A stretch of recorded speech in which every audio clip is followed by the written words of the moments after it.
Now this becomes more critical. Guys, it's hard to understand you, but to understand women, guys.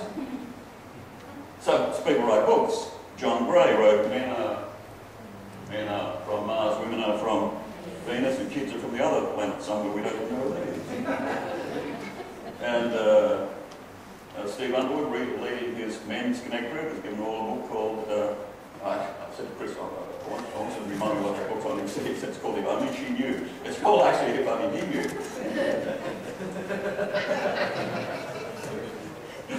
He was just joking. He was just joking, man. He's just joking, man. I love this title, Alan Peace and Barbara Peace, Why Men Don't Listen and Women Can't Read Maps. And I've got that book here. That's a good book. And it's caused a lot of contention in my life since I started showing it to people. Because every guy I show it to most, why don't men listen? I do listen. They go, I do listen. What are you saying about me? And I say, and women can't read maps. I can't read maps. I'm the best navigator. He just goes, oh, I didn't write the book.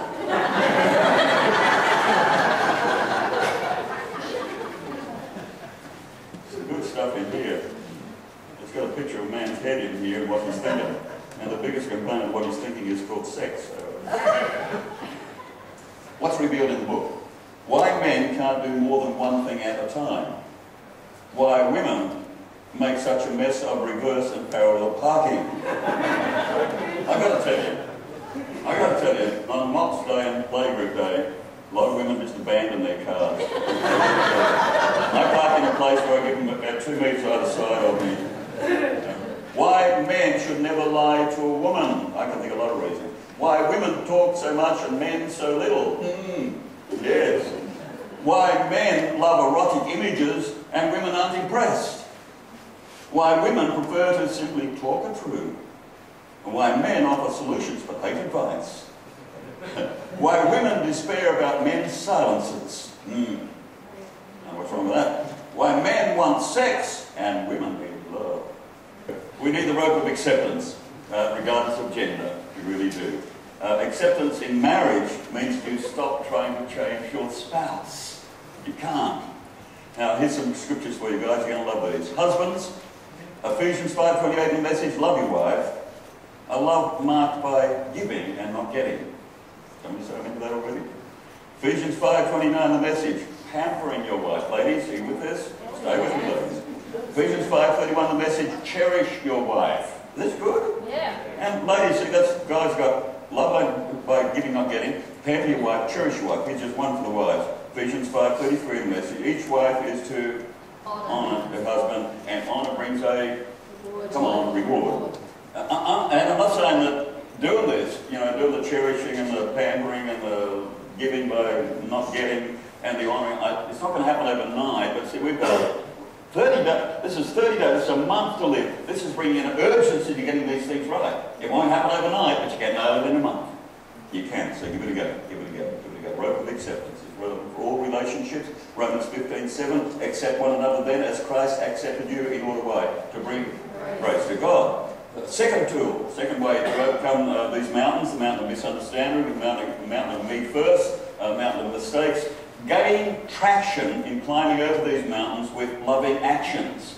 Loving actions. Now, I had someone come to me just probably a year ago and they said, you know, they felt they'd been burned out in the local church doing the volunteering thing. We do have a volunteer seminar here next Sunday after the service, guys. All the volunteers, about 11:15ish, we'll probably give you half an hour just to tidy up and climb through a few things. Love our volunteers. Love your bits. Couldn't do what we're doing without the volunteers. Just couldn't do it.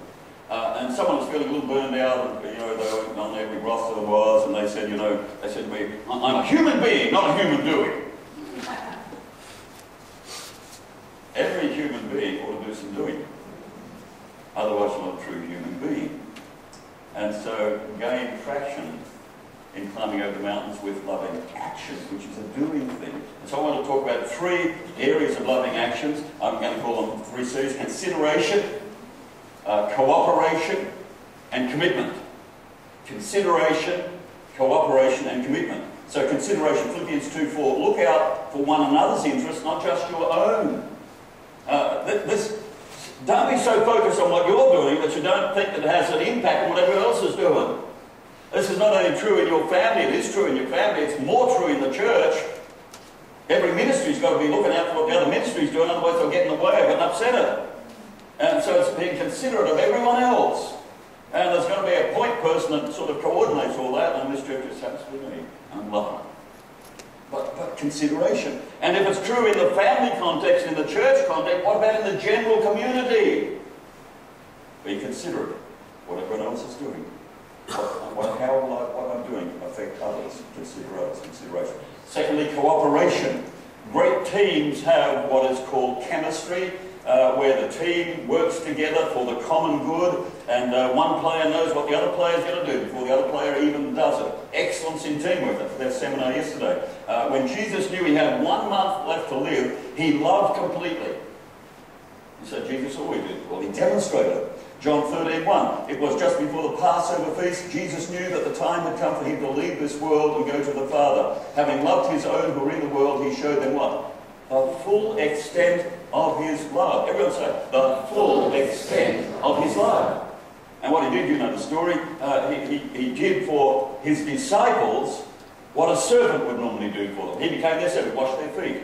And what people have done with this over the years in church life, they've made a ritual of it and said, we're going to wash feet. No, we don't. It was never meant to be a ritual. Jesus didn't say, here's another ritual for you. He said, here's another example for you. Here's an illustration for you. I'm washing feet. What is it that you can do for others? Maybe take them a meal when they're not feeling well. Maybe help someone in your connect group put in a new fence or whatever it is they're doing. Dig a soak well, that's one for you. Maybe, what can you do to cooperate with the people with whom you know in the life of the church? What can I do? What can you do to be part of the team effort without taking over, but serving? And the team effort will always bring a greater result than a whole lot of disjointed individual efforts. That's in my whole role. Let's bring all those individual efforts in the life of the church into an excellent team. Thirdly, commitment. John Wooden, I have John's book here. John now is in his 90s. His book titled Wooden on Leadership, and as a coach, a basketball coach in the USA, his team won 88 games straight. I don't think anyone's ever done that. See, no one's ever come close to that. That's a good record. Now, Wooden had a real team spirit, but he used to say, discipline yourself and no one else will need to. Good. Discipline yourself and no one. And on his team, he had all these rules or principles. No swearing, no profanity. If you, one swear word, you're gone. Not playing today. No swearing. No lying. You lied, you're out of the team. No cheating in any way. No stealing. Even if it's kind of like borrowing something from the team, as people tend to. He called that stealing, you're gone. And he had other rules too. And one of those rules, you can do with this watch like, no long hair. No long hair, the people on his team. No facial hair. So, on my team, no facial hair, long hair, because if you do, you're going to get all sweaty and wet, and you're not going to play as well as you might have, ball will get wet, and that's just so none. One day, All-American centre Bill Walton, one of the great basketball players ever, showed up with he'd been on the team, showed up with a full beard. And I said, oh, you've got a beard, you're going to be in trouble with the coach. He said, it's my right. It's my right to grow a beard. So Wooden asked him, Coach Wooden said, how strongly do you believe this? Do you believe this is really strong? He said, yes, I do. So Wooden said, that's good, Bill. I admire people who have strong beliefs and sticks by them. I really do. We're really going to miss you. So, Walton went straight into the bathroom and shaved his beard off, right there and then, and he stayed on that team. And even to today, decades and decades later, he phones Coach Wooden twice a week to thank him for loving him and for valuing him and giving him a way ahead. And I think about that. Wooden had commitment to his values, and as a result, Walton had a commitment to Wooden and the team. Are you with me here? For your commitment. Philippians 2:13 in the NLT. For God is working in you to give you what? The desire to obey him and the power to do what pleases. God will give you the desire. God gives you the desire. When commitment goes out the window and never came in the front door in the first place into your life, it's because perhaps you have not leaned on God as you should have for his desire to be planted in you and his power to be at work within you.